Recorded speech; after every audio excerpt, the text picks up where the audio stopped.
I do want to be in that space to spend time focusing on what I love, you know. Okay. Looks like you went silent there for a second. It may have been my phone line. I do apologize. What'd you say? I said it seems like the phone went silent there for a second, but are you with me? Oh, yeah, I'm here. Okay, all right, gotcha. Now, so we've got into the writing and going into the poetry. So why did you offshoot into so many other things, or how did that come about? I mean, great background with your mom and everything like that, and then your brother and your father being writers as well. And I could see staying along that vein. But where did everything else come from? You mean the playwright, visual artist, dancer? Right, okay. Just checking. You know, it's really interesting. Sometimes a mentor of mine said to me once that folks sometimes have the what she calls crisis of abundance, and that's what I like to think of when I think about myself, or when I look at people who are multi-talented. And sometimes I get to like these points where I'm like, so can you do a lot of things well, or should you just try and do one thing really, really well? Like, is it possible to be good at all these things?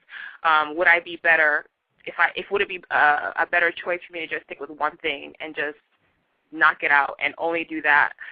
Would I have a better chance of getting lots and lots of fame, right? And by fame, I mean like folks knowing my work, folks loving my work, folks appreciating my work, touching people, et cetera, right? And I don't know. Like, there are a lot of things that I'm interested in, and I actually do think I'm good at a lot of things. And I'm a multi-dimensional individual, and I can't help that, and I think that trying to squash that within myself is not doing my own spirit justice. So I think me getting into other things really just comes from my interests. Like, visual art came about because I was like, I used to paint with a friend. Well, she was a painter, and I used to paint with her, and like just chilling and like whatever. And then I was like, oh, this is fun. Oh, that's pretty. I should do it some more. Like, that's it. I didn't go to school for it. I just kind of make it up as I go along. I'm like, oh, how about spray paint? That'd be fun, you know. Writing plays was, I remember I had a telemarketing job the summer before my senior year of college, and I was working in Philly, actually. And, you know, telemarketing is not fun. At least it wasn't fun where I was working. And I used to write in between calls, and actually during calls about, this was the first play I ever wrote. I think it was called The Revolution 50% Off, and it was about these two young black dykes who were calling folks up, telemarketing style, to recruit them to be a part of the revolution, right? So it was really, it just came about like, what if I was actually calling people to sell things, sell something, to sell an idea that I actually cared about, as opposed to these random cell phones that I don't care about, right? And so it just kind of, I was like, oh, well, how about I write a play? And then my senior year of college, I recruited some folks, taught a class, because I went to Oberlin College. Students also had the opportunity to teach fellow students, so I signed up with that program, recruited folks, and we put on a show. So that's how that started, and then I was like, oh, I want to do a one-woman show. I have so many things to say, so I just started writing that like 7 years ago. You know, I was like, oh, this is what I would like to do, and being a poet, that just came forth because of my 6th grade English class, and then as I got to college, I got more opportunities to perform, and I'm one of my most still one of my favorite times performing was in Atlanta for a Creating Change conference that was put on by National Gay and Lesbian Task Force, and I had been brought down there to perform by my homegirl YK Hong, and I did this poem called Afro Crown about being a dyke in Philly with my girlfriend at the time, and men trying to hitting on us and making all kinds of disgusting lewd comments to us because they see us holding hands. So I wrote this poem about responding to that, and for folks to remember that dykes fight back and to not just come out of their face because you don't know who you're talking to, right? And I remember it was so intense. The crowd literally was like a wave rushing to the stage. It was like they were undulating like an ocean, and it was so beautiful. And like I just fell in love with sharing ideas and being able to move people and be moved in that way. And I had like all these chapbooks that I had put together, my girlfriend at the time and I put together, and like we sold out and like had to send people more because we ran out. And I was like, okay, give me your money, I'll send it to you when I get back to Ohio. And that's a beautiful feeling to be able to touch people like that. And I also love putting my work in print because I feel like so much of these stories of ours, these like, lesbian, gay, bisexual, transgendered, queer stories of ours, we find them, in phone conversations with our friends or over tea or maybe on a blog somewhere or on a radio show online, but sometimes like I want to know that they're somewhere archived in a library. I'm old school, so I like things that you can touch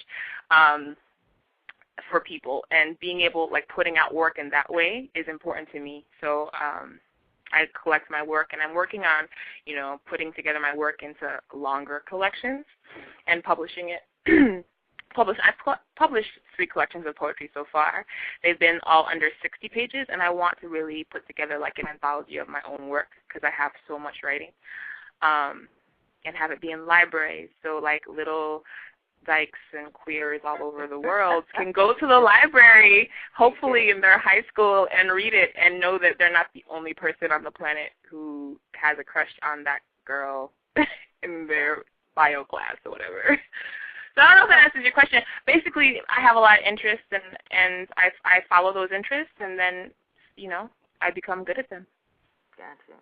So we've been talking in poetry, and of course and you just went into how the crowd was undulating, and you have the chapbooks, and you want to see your work in print. We here on Sippin On Ink would love to hear you spit a piece if you have one prepared for us tonight. Oh, shucks. You have one. I'm like, oh my gosh. And let me see. I definitely have some stuff off the top that I perform, but I'm going to look on my website really quick. Okay, go which for is it. myloveisaverb.com for all y'all listening.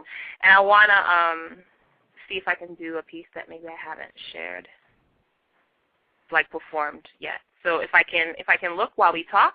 Sure, definitely. And while she's looking, everyone, go to www.myloveisaverb.com, and that's her website, her blog, so you can go and see Fly in person and see how she thinks on a daily basis. And then in the meantime, you can also go to youtube.com, Afro Crown Diva. You can hear some of Fly's poetry. And if you're in the chat room here on Sippin On Ink, we're all in there. It's a packed chat room. Phone lines are packed as well.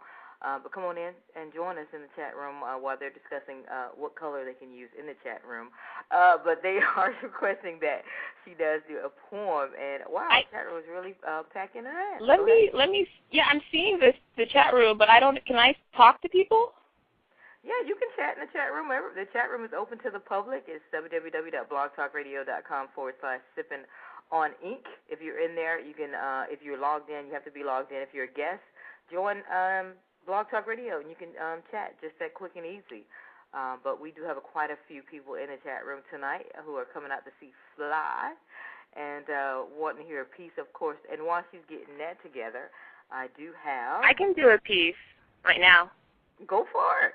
Yeah, I am going to do this one, and then if people want others, like they have requests about certain topics, then I can try and find something. But this one I wrote in November of last year, and it's called